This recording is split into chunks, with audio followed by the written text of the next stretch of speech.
Road इसलिए बंद किया है, बेसिकली ये जो हमारी म्यूनिसिपल कमेटी पटन है उस एडमिनिस्ट्रेशन के खिलाफ है, क्योंकि वो यहाँ पे हमारे घरों के सामने ये गार्बेज डंप यहाँ उन्होंने बनाया फजूल में। इनको ज़मीन भी दी गई है लेकिन उसके बाद ही शिफ्ट नहीं हो रहे, कोई हमारी बात नहीं सुनता है। हम यहाँ पे बदबू से मरे हैं, हमारे कुत्तों मतलब यहाँ जो कुत्ते हैं उससे हमारे बच्चों की जो ज़िंदगी ख़तरे में है।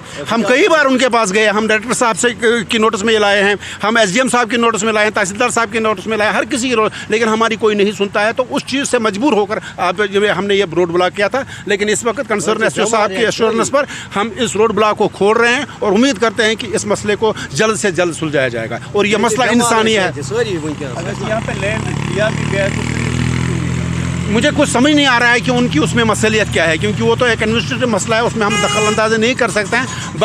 लेकिन हम जो एक मतलब इंसानी जानों का मसला है, ये जो सोसाइटी का मसला है, उसको मद्देनज़र रख के, क्योंकि मेरा घर यहाँ पे है, मेरे मोहल्ले उनकी ज़िंदगी स्टेक पे है, तो उस चीज़ को लेकर एहजाज पे निकले। देखिए इनकी नई डंपिंग के लिए अभी इनको कहा गया था कि पोल्यूशन कंट्रोल का कोई आपका क्लियरेंस नहीं है, लेकिन मैं सवाल करता हूँ पोल्यूशन कंट्रोल बोर्ड से, क्या इस डंपिंग के लिए इनके पास क्लियरेंस है? ये देखिए ग्रीन ट्रिब्यूनल वालों से मैं क्वेश्चन रेज करता हूं कि ये देखिए यहाँ पे पेड़ पौधों को किस तरह से बेदर्दी से ख़त्म किया जा रहा है। नीचे आप देखिए, इसके नीचे जो नहर बह रही है, मैं वाटर बॉडीज़ डिपार्टमेंट से गुजारिश करता हूं, क्या उसको इसमें बचाने में अपना रोल नहीं करना चाहिए? मैं PHE से दरख्वास्त करता हूं कि जो पटन और मुलिका इलाका मतलब इलाका जात को जो पाइपें जाती हैं उसमें जो इस डंपिंग का रस जाता है, क्या वो पानी जहर आलूदा नहीं बनता है? लेकिन यहाँ किसी चीज़ की सुनवाई नहीं है और पिछले 7 साल से हम यहाँ पिस रहे हैं। 7 महीने से हमें कहा जा रहा है कि ये डंपिंग शिफ्ट हो रही है, लेकिन अभी तक नहीं होगी। प्रेसिडेंट प्रीतपाल सिंह ओबराय बोल रहा हूँ। आज सुबह 7 बजे यहाँ कुत्ता मोड़ के पास कुछ लोग निकले और उन्होंने ट्रैफिक रुकाई।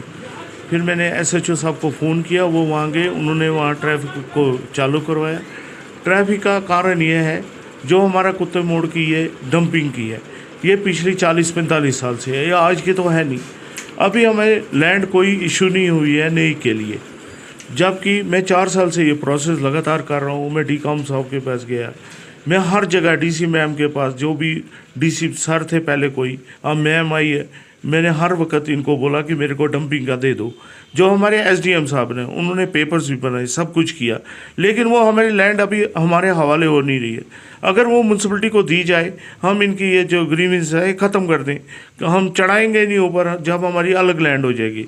इसके अलावा परसों मैं 27-20 तारीख को फिर गया हूँ यहाँ DCOM साहब के पास, उनसे ऑर्डर लाया है SDM साहब के पास के लिए कि इनको ये लैंड एनक्रोचमेंट निकाल के दे दो, मगर कोई आज मेरे ख्याल में 10-12 दिन हो गए कोई कार्रवाई नहीं हुई, जबकि DCOM साहब ने डेडलाइन इसकी 5 तारीख को दी है।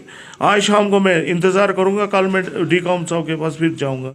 जो ये एक मकान वाले इधर से जो R&B के बारे में भी मैंने लेटर लाई है, मैं चीफ इंजीनियर के दफ्तर खुद गया श्रीनगर, क्योंकि R&B वाले हमारे बिल्कुल काम पीछे हो गए हैं, हमारे पैसे ज़ाया हो रहे हैं।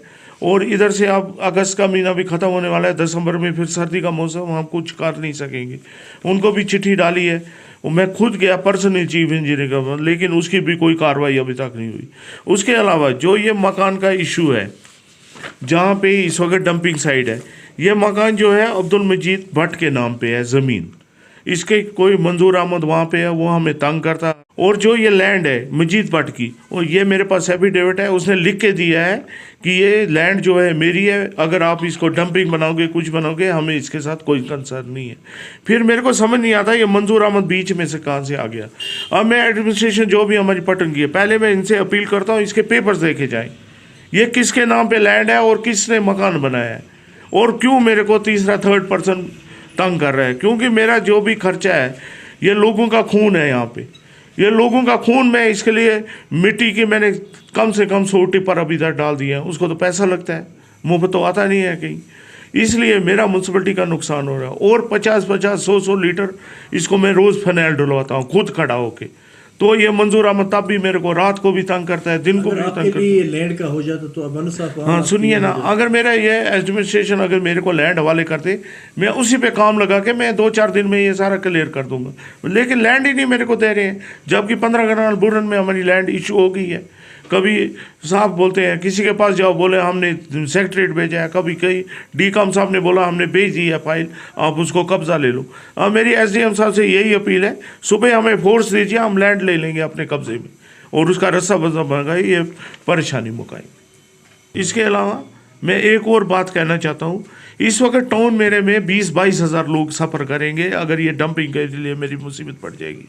मैंने पहले उन 20-22 हज़ार लोगों का सोचना है, फिर एक मकान वाले का सोचना है जिसने कि इलीगल बनाया हुआ है। अब उसके भी मैं कागज़ निकलवा रहा हूँ, उसके अगेंस्ट भी हम कार्रवाई करेंगे।